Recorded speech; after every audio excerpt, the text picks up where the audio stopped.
Fala, meus queridos alunos, terceiro colegial e a galera do extensivo.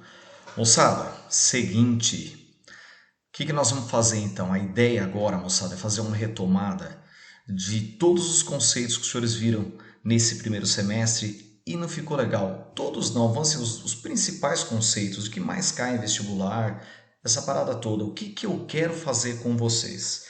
Eu especificamente vou trabalhar no setor 123, que eu vou fazer revisão nessa primeira aula de reflexão da luz, vou falar sobre espelhos planos e esféricos, e na próxima aula nós vamos falar sobre a refração da luz. Então, o que eu gostaria já de dar as orientações para os senhores para acompanhar essa aula? Aquilo que nós temos presencialmente, depois de uma maneira de aulas à distância, que fizemos em 4 ou 5 aulas, nós vamos fazer agora, gente, em 20 a 30 minutos. Então eu vou falar muito rápido para poder falar o maior número de informações. E quando for aquilo que mais cai, obviamente que eu vou um pouquinho mais devagar. Aquilo que a incidência é menor em vestibular, eu vou um pouquinho mais rápido. Mas eu quero falar tudo para os senhores. Então, por que eu estou falando isso? Eu aconselho para vocês acompanhar essa aula no primeiro momento. Quando o professor vai falando, você achar que está muito rápido, faz as anotações para o vídeo, viu que tem um exercício que eu vou fazer antes de fazer a minha resolução, eu mostrar a resolução, os senhores param o vídeo, tenta resolver antes. Essa é a ideia, moçada. Vamos lá? Então vamos começar. Eu vou deixar aqui minha câmera minimizada aqui, simplesmente os senhores ficarem olhando apenas na tela e acompanhando do começo ao fim.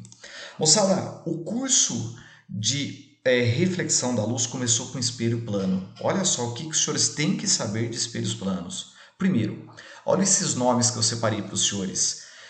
Proporciona uma imagem virtual e direita. Vou te explicar melhor essa história do virtual. O que mais? É uma imagem enantiomorfa, inversão lateral, simetria, rebater imagem. Meus amigos, o que ele está querendo falar? Enantiomorfismo, o que é isso? Enquanto o cidadão está mostrando a mão direita, que a imagem está mostrando a mão esquerda, que está exatamente envolvido com o conceito de inversão lateral. Enantiomorfismo também, uma se sobrepõe à outra, é isso. Simetria, moçada, as distâncias são exatamente iguais. Objeto, espelho, imagem, espelho. É isso que eu quero que os senhores entendam. Rebater imagem, jogar ela lá do outro lado. Nós vamos falar sobre isso em outros tipos de exercício. O que é essa história de ser virtual? Direito, obviamente, que você está olhando para o espelho não é uma imagem divertida. O virtual que a gente fala em óptica é isso aqui. É uma imagem que ocorre atrás do espelho através de prolongamentos de raios de luz. É uma imagem, entre aspas, que ela não pode ser... Eu não posso segurar ela. Mas o que é esse segurar, JG? O segurar é que eu não posso projetar. Eu não posso colocar o anteparo e projetar essa imagem. Diferente de quando ela for real, que é possível nós projetarmos. No caso do virtual, não. Então, sempre representando por prolongamento atrás do espelho. Perfeito? Olha lá, D, ou seja, para mostrar que a simetria, as distâncias são exatamente iguais. O que é importante em função de reflexão da luz dos espelhos planos? Olha isso aqui, gente. Eu tenho um espelho plano, um raio incidiu ali, sempre traçar normal perpendicular ao espelho, sempre disso. E aí, eu tenho um ângulo de incidência com a normal. Não vai esquecer não, viu, gente? Às vezes ele dá o ângulo do raio de luz incidente com o espelho. Não é esse que me interessa. O que me interessa para calcular, para a gente aplicar na realidade as equações, que eu vou falar para os senhores, todos esses conceitos, é o ângulo de incidência com a normal e o seu, consequentemente, ângulo de reflexão. Olha lá. E aí, professor, quais são as leis da reflexão? São essas duas. O incidente, o raio incidente e a normal e o refletido estão no mesmo plano, são coplanares, estão nesse plano da tela que os senhores estão vendo. Não tem como chegar um raio de luz, bater no espelho e sair no olho do senhor num eixo tridimensional. Está num eixo, por exemplo, num plano bidimensional. E a segunda lei, importantíssima, o ângulo de incidência igual ao ângulo de reflexão. E aí, quando os vestibulares vão cobrar alguma coisa relacionada a isso, dá uma olhada, por exemplo. Ele vira dar dois espelhos perpendiculares, fala que chegou um raio de luz ali com um ângulo alfa, em função do espelho AO de 20 graus, perfeito? E pergunta, quanto vai ser ângulo θ? Por que é importante a gente entender as leis da reflexão? Para você começar a fazer a parte de cálculo em função dos ângulos de incidência e reflexão. Primeiro, você já pode fazer direto aqui, tracei a normal. Eu já sei que até fazer um oposto pelo vértice aqui, se aqui é 20 graus, ali é 20 graus. Dá para enxergar também pelo ângulo de incidência, lembra? Com o raio incidente é normal. Se vale tudo entre a normal e a superfície do espelho 90 graus, eu fiz assim para os senhores enxergarem, Se na realidade entre o espelho e o raio vale 20, aqui vale 70. Mas se a incidência é igual à reflexão, aqui também é 70. Ótimo, bateu. 90 de um lado, 90 do outro. Ah, mas eu quero o ângulo θ ali, perfeito. A gente já pode até aplicar ali um OPV, oposto para o vértice, 20 graus aqui, 20 graus aqui. Perdão, pode fazer um alternos internos, mais fácil de enxergar, inclusive, aqui, ó. Alternos internos aqui, ó, esse 20 graus, esse 20 graus aqui. Ah, JG, mas ele aqui é o θ, perfeito. Então, como o ângulo de incidência é igual ao ângulo de reflexão, incidiu com 20 graus no espelho AB, vai sair com 20 graus. Perfeito, matou. Isso que é importante nós aprendermos em função dessa história das leis da reflexão. Outra coisa importante que eu estava falando para os senhores de espelho plano é essa parte de simetria, rebater imagem. O cidadão vai falar assim, ó, rebate para mim esse número 2, por exemplo, no espelho plano. Você pode pensar ponto por ponto? Pode. Por exemplo, se você observar aqui, ó, novamente, aqui ó, o ponto A tá 1, 2, 3, 4, 5, 6, 7, 8 quadradinhos do espelho. Simetria, a imagem desse ponto A, ou a linha que a gente chama, tem que estar 8 quadradinhos. Ponto B está 4, o ponto B' tem que estar 4, é de A para B. O ponto C está 8, então é de B para C? Ótimo, eu vou lá e ligo de B para C. O ponto D está 4, eu vou lá e coloco o ponto D. Pronto, rebati. Posso fazer ponto por ponto? Sim.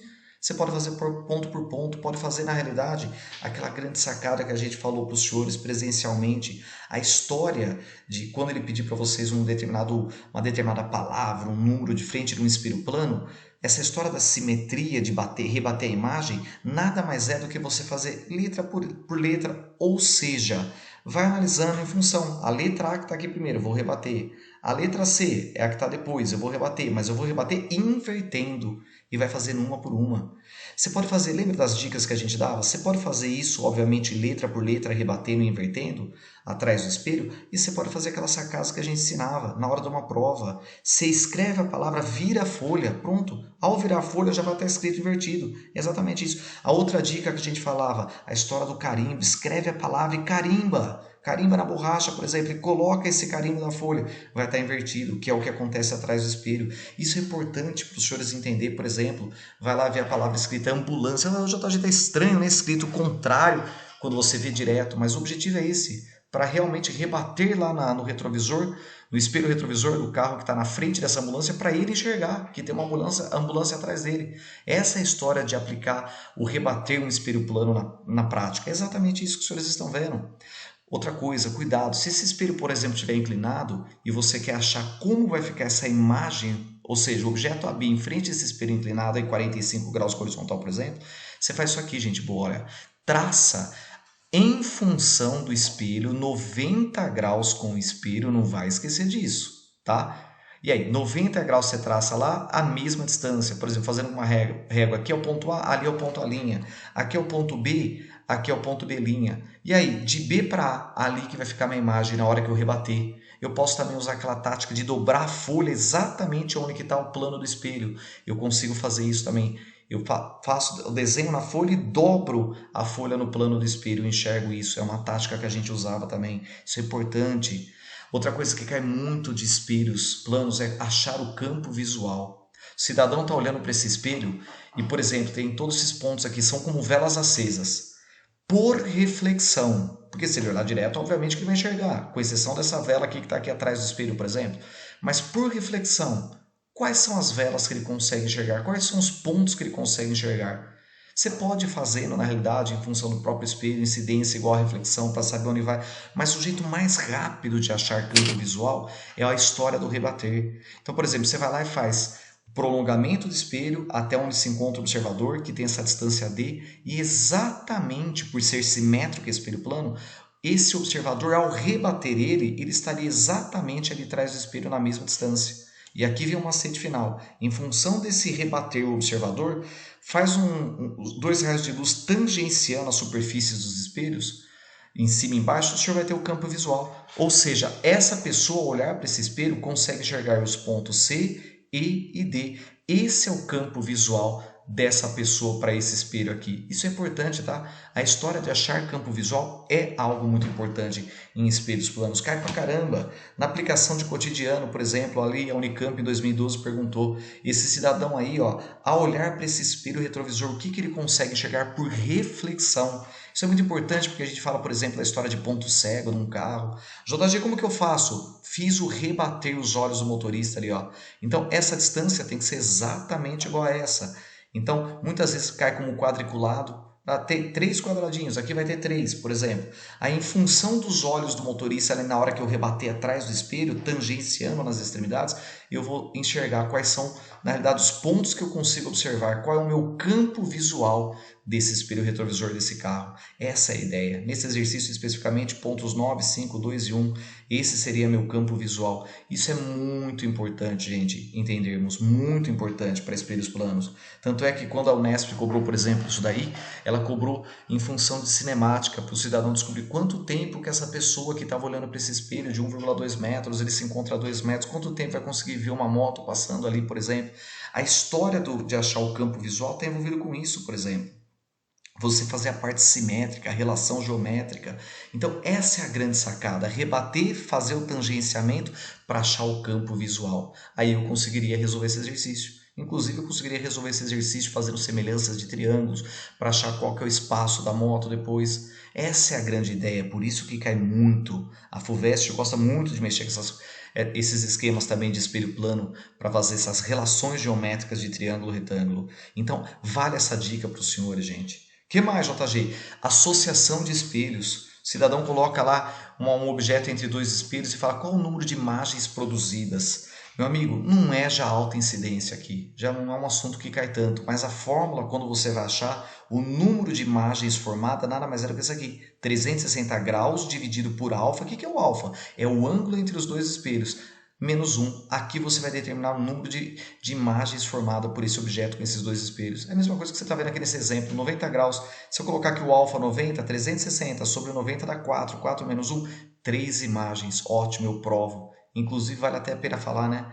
Essa imagem que está aqui direto para esse espelho aqui, ó, a hora que o senhor observa aqui, ó, a gente fala é uma imagem enantiomorfa. O cidadão está mostrando a mão esquerda, a imagem é a mão direita. Então, quer dizer, isso é enantiomorfismo. Essa também, direto aqui, ó, também é uma imagem enantiomorfa, perfeito? Ele está mostrando a mão esquerda, a imagem dele é a mão direita. Agora, essa de frente aqui, na realidade, pro vértice do espelho, essa daqui que eu estou destacando, ela já não é enantiomorfa, é a imagem da imagem dos outros 2 espelhos. Enquanto ele está mostrando a mão esquerda, a imagem também, percebeu? Isso aqui não é enantiomorfismo. Vale a pena comentar, né? Inclusive, quando você faz essa análise aqui, ó, o objeto aqui, você vai fazendo o prolongamento, você enxerga, ó, rebateu no espelho 2, rebateu no espelho 1. Aí eu fiz o prolongamento. O que é isso aqui? É a projeção da imagem da imagem do espelho 1 com a imagem do espelho 2. Percebeu? Isso acontece, então, para a gente falar para os senhores, para mostrar a formação de imagens em espelhos planos. Não é alta incidência, mas vale a pena comentar. Olha outra coisa interessante, o cidadão fala translação de espelho.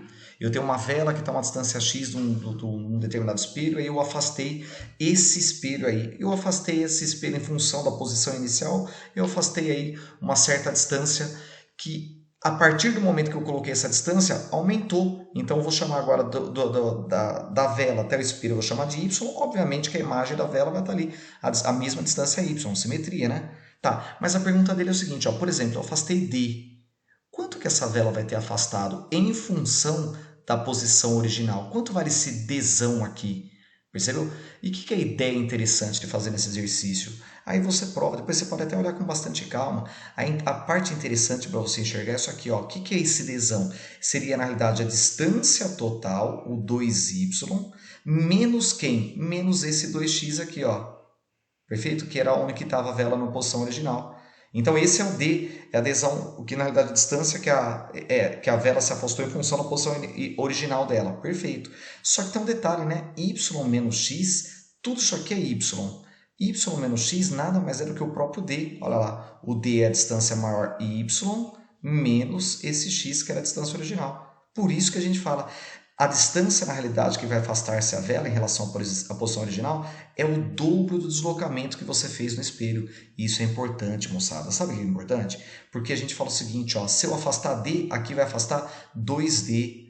Por que nós estamos falando isso? Porque sempre o dobro. Porque se é o dobro do deslocamento, também vai ser o dobro da velocidade. Se eu afastar aqui o espelho com uma velocidade de, por exemplo, 2 metros por segundo, a minha imagem vai se afastar com uma velocidade como sendo o dobro, 4 metros por segundo.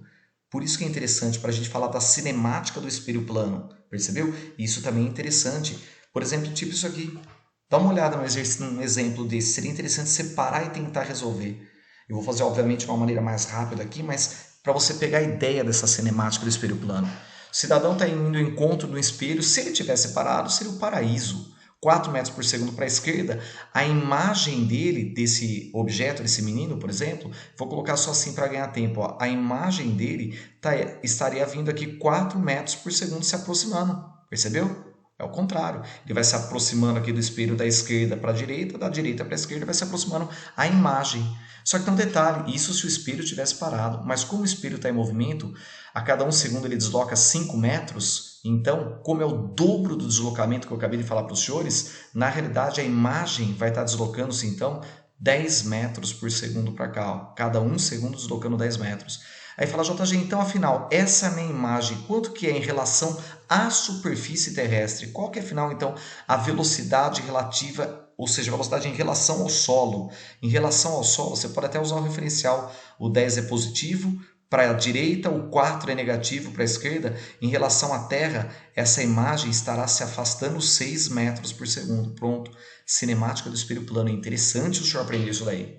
Percebeu? Principalmente que essa história do dobro do deslocamento, o dobro da velocidade. Então isso é outra coisa interessante. Não é alta incidência, mas vale a pena comentar. Olha a história da rotação do espelho plano. Mesma coisa, gente. Uma matemática muito interessante por trás. Se você quiser depois olhar, ver com bastante calma, enxerga isso daí. Que se você rotaciona o ângulo alfa, o ângulo que você vai estar rotacionando em função do raio original vai ser 2 alfas. É isso, é exatamente esse ângulo aqui, ó. Você pode até provar matematicamente, não tem necessidade disso não. Não é uma coisa que cai tanto. Eu vou fazer aqui por cima, porque às vezes você fala assim, nossa, é uma matemática muito louca por trás disso. Não, fica tranquilo. Olha o que eu quero te mostrar. Por exemplo, o que eu estou acabando de falar das leis da reflexão. Incidiu com 10 graus, refletiu com 10 graus. Tá. Eu rotacionei o espelho, por exemplo, em 30 graus em relação à horizontal. Percebeu? Aqui eu só vou fazer uma aproximação, viu, gente? Porque assim, se eu fizesse exatamente onde estaria a nova normal aqui, ficaria muito pequeno os números. Então, os senhores me perdoem só que para fazer uma aproximação, para ficar fácil de você entender essa história. Então, por exemplo, a normal, entre aspas, eu vou fazer daqui a pouquinho, esse seria o novo raio refletido, chamado de R1'. Essa seria a nova reflexão, a partir do momento que eu rotacionei o espelho. Entre aspas, a minha nova normal estaria aí. Ela não está exatamente 90 graus, né? Eu estou fazendo só uma aproximação, por isso que eu até peço desculpa para os senhores, para ficar fácil de enxergar os ângulos. Que ângulos, professor? Toda vez que eu rotaciono um determinado valor com a horizontal, a normal acompanha, ela vai rotacionar junto. Percebeu? A normal está ali perpendicular, então ela rotaciona junto o que está acontecendo, esse deslocamento na horizontal. Foi 30 graus aqui, entre as normais vai ser 30 graus. Foi 20 graus, entre as duas normais vai ser 20 graus. Isso é interessante na rotação.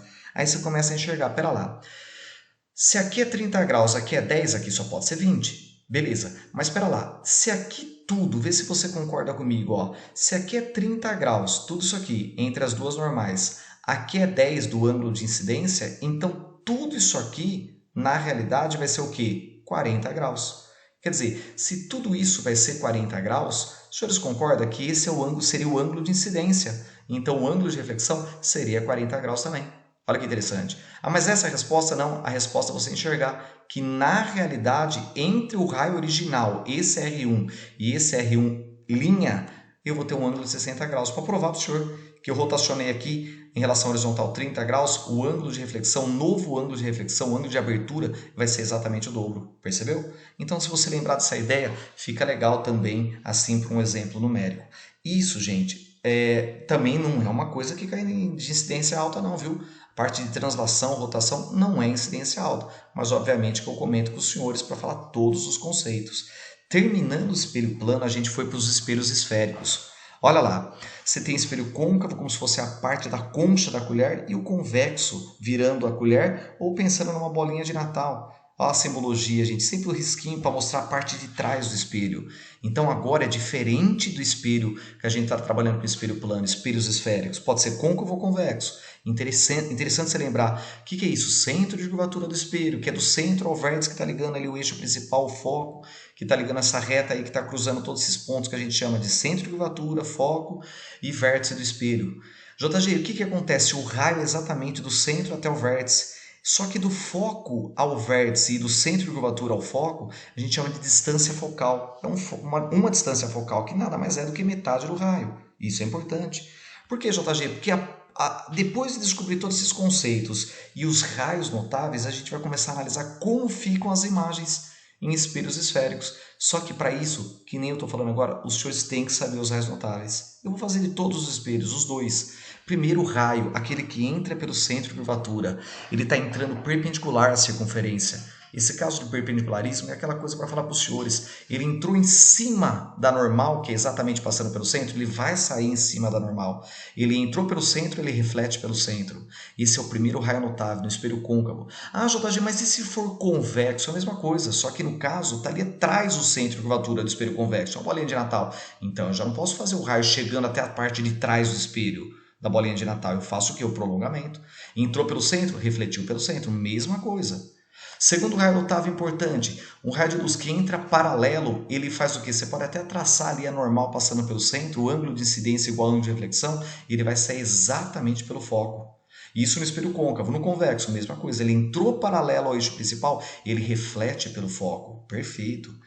Terceiro raio notável, se ele entrar pelo foco, até o princípio da reversibilidade, né? Ele sai paralelo ao eixo principal. Tanto faz aí no espelho côncavo a mesma análise no espelho convexo. Entrou paralelo, refletiu pelo foco. Olha lá. Entrou pelo foco, refletiu paralelo ao eixo principal. Mesma coisa que você pode fazer análise no convexo. JG, que mais? Olha isso aqui. O último raio notável, se ele incidir em cima do vértice, ele vai refletir exatamente do mesmo jeito, ou seja, o eixo principal faz o papel de normal. O ângulo de incidência que ele vai ter ali vai ser exatamente igual ao ângulo de reflexão que ele vai sofrer. Tanto faz no espelho côncavo ou no convexo. Incidiu pelo vértice, o ângulo de incidência é igual ao ângulo de reflexão. No caso, o eixo principal fazendo o papel de normal. JG, e que mais? Esses são os raios notáveis. De repente ele vai lá e dá um raio não notável. Isso é uma probabilidade muito pequena de cair. Como eu falei que eu vou falar tudo para os senhores, eu quis fazer. E se esse raio, por exemplo, para onde que ele vai refletir nesse espelho côncavo? É um raio não notável. Aí tem aquela parada de você fazer o quê? Uma reta paralela a esse raio não notável, passando pelo centro de curvatura. A gente chama isso de eixo secundário, então pode existir infinitos eixos secundários, sempre começando a fazer paralelo. Aí o senhor traça uma reta perpendicular ao foco principal, no cruzamento dos dois, é exatamente onde vai ter onde que é a imagem, na realidade, onde que vai ter a reflexão desse raio de luz, que é o que a gente chama de foco secundário. Percebeu? Foco secundário no espelho é isso. Você pode achar, por exemplo, por esse raio não notável. Mesma coisa se for um convexo, viu, gente? Olha lá. Entrou aqui um raio não notável, perfeito? Ele não está entrando pelo foco, ele não está entrando paralelo. Você faz uma reta paralela a ele, passando pelo eixo secundário, passando pelo centro de curvatura, que a gente chama de eixo secundário. Depois você faz o que? O tracejamento ali perpendicular ao foco principal do espelho convexo. Então ele vai refletir passando pelo foco, que no caso ali vai ser o foco secundário. Perfeito? Então, mais uma teoria que eu quis falar para os senhores em função de um raio não notável. Mas para que aprender isso? Para aprender a formação das imagens. Entra paralelo pelo foco, entra pelo vértice, rebate pelo vértice. E aí de repente ele vai lá dar um objeto antes do centro de curvatura, aqui está a imagem dele. Olha lá, moçada, real, invertida e menor. De repente ele vira e fala assim, ó, poderia fazer pelo foco passando paralelo? Poderia, pelo centro de curvatura. O detalhe desse último raio aqui, que vale a pena comentar para os senhores, que quando ele passa pelo centro, ele sempre liga a cabecinha do objeto com a cabecinha da imagem. Muitas vezes é interessante para fazer exercício disso. Deixa eu mostrar um negócio aqui interessante para os senhores. Uma pessoa visualizando isso aqui no espelho côncavo, que é esse caso que eu estou analisando aqui para os senhores, ó, a parte de trás ali, isso aqui é um espelho côncavo que eu estou analisando, tá? No caso ali, antes do centro de curvatura, ele vai ter está visualizando uma imagem real, invertida e menor. Então, para esse observador, o que acontece? Você vai estar chegando nos olhos dele esses raios de luz, ele vai estar vendo isso, essa imagem invertida e menor em relação ao objeto. Agora, olha interessante que eu falei para os senhores, essa é uma imagem real, ela pode ser projetável. Ou seja, eu posso projetar ela. Se eu colocar um anteparo e vir aqui atrás, eu consigo visualizar essa imagem projetando ela. Só que isso apenas com imagens reais, né? E aí, gente, vai na sequência. Coloca o objeto no centro, entra paralelo pelo foco, entra pelo vértice, mesma coisa. Ela fica do mesmo tamanho invertida. Entre o centro e o foco, faz a mesma coisa. Se o senhor já aprendeu os raios notáveis, por isso que eu estou indo mais rápido. Você vai percebendo que conforme você vai se aproximando do vértice, esse objeto, a imagem vai ficando maior, ou seja, se afastando do vértice do espelho, maior e real, invertida. Detalhe importante, quando tiver no foco, aí os raios ficam paralelos, aí não forma a imagem fica imprópria. E cuidado com esse último raio notável. Quando ela estiver entre o foco e o vértice, isso é importante, gente. Entra paralelo, reflete pelo foco. Entra pelo vértice, o ângulo de incidência igual ao ângulo de reflexão. No prolongamento, atrás do espelho, você vai ter a formação de uma imagem. E essa imagem, no caso, é a única exceção do espelho côncavo em que a imagem fica virtual. Com exceção do foco que é imprópria, todas as outras são reais. A história do espelho de maquiagem, espelho de dentista, que a pessoa fica o quê? Ampliada. Ou seja, a pessoa na hora que está olhando para um espelho fica com o rosto maior, é um espelho côncavo, ela está entre o foco e o vértice. Isso é importante. JG, que mais? Olha lá, aqui inclusive depois vocês pegam todas essas análises de como que fica em cada posição, perfeito? No convexo, meu povo, o que acontece? Entra paralelo, reflete pelo foco. Entra pelo vértice, reflete pelo vértice. Ou seja, no prolongamento, os senhores vão ter ali, pode até pensar pelo centro de curvatura, no cruzamento eu tenho exatamente a minha imagem formada. E sempre ela vai ser uma imagem menor, virtual, direita. Atrás do espelho, ela é virtual, eu não consigo projetar. A história da bolinha de Natal, do campo visual sendo maior, daqueles espelhos de segurança que a gente fala que tem estacionamentos no mercado. Por que vale a pena usar esse espelho convexo? Porque ele aumenta o campo de visão. Isso é interessante, diferente de um espelho plano, por exemplo. A imagem fica menor, mas o campo de visão é maior, né? Percebeu? Isso é muito interessante. A partir de agora, quando você vê um exercício desse que nem o Honesto cobrou, nem perde tempo. Aqui a imagem é menor nesse espelho, aqui ela é intermediária entre os dois, então esse aqui é maior, só pode ser um espelho côncavo, não tem dúvida. Esse aqui é intermediária, é o espelho plano. E essa aqui ficou menor, só pode ser o espelho convexo. Ô, meu querido, essa ideia é interessante para a gente resolver exercício. É muito bacana isso aqui, o senhor começar a entender toda essa parada, perfeito? De espelhos. E para finalizarmos, a gente acabou falando assim, queridos, é possível colocar isso aí matematicamente também, em função de distância, tamanho do objeto, tamanho da imagem, distância objeto, espelho, imagem, espelho, que é o P', aqui é o P, distância focal, tanto faz se é o espelho côncavo ou convexo. Isso é interessante porque o que vai acontecer? Nós vamos pegar, depois você pega com carinho especial, qual o nome de todos esses pontos, para depois você enxergar que nós vamos usar uma convenção de sinais para poder fazer o que? A parte matemática disso. Lembra de ser com carinho especial. Toda vez que o espelho é côncavo, o foco é positivo, convexo, o foco é negativo. Por que eu estou falando isso? Porque dependendo da posição que você coloca o objeto, você vai analisar. Coloquei o objeto aqui, a imagem deu aqui, opa, é uma imagem real, o pelinho é positivo. Ah não, a imagem deu desse lado aqui, ó, então o meu pelinho é negativo. É interessante o senhor enxergar isso. Para que enxergarmos esse jogo de sinais? Para a gente fazer a última coisa, que é o estudo analítico. Em função dessa parte, quando é positivo e negativo, eu vou aplicar a minha equação de Gauss, 1 sobre F, 1 sobre P mais 1 sobre P'. Lembra que você pode usar o produto pela soma também? P vezes P', P mais P' também é possível. E aí, JG? Aí a equação do aumento linear transversal é a relação do tamanho da imagem pelo objeto, que é menos P' sobre P. Também dá para usar isso aqui relacionando as duas com a equação de Gauss, né? F menos P. E aí a gente faz o jogo de sinal, moçada. Essa é a grande sacada. E fica muito esperto com essa história. Do que, JG? De você analisar a imagem real, pelinha positivo, a imagem virtual, pelinha negativo. Espelho côncavo, foco positivo, convexo, foco negativo. Isso é extremamente importante, perfeito? E com essas convenções de sinais, que nem eu estou mostrando aqui para os senhores, e com essas equações, eu consigo fazer o estudo matemático do espelho esférico. Por quê? Porque ele vai dar imagens de tamanhos diferentes. Então aqui eu tenho que ter um carinho especial para fazer essa matemática que existe por trás. Essa é a grande ideia, gente. Essa é a grande ideia de tudo que vocês viram com a gente aí, dessa parte do setor 123, para poder dar continuidade, perfeito? Espero ter ajudado os senhores. E se Deus quiser, a gente volta na próxima aula falando sobre refração da luz. Um grande abraço a todos vocês. Valeu!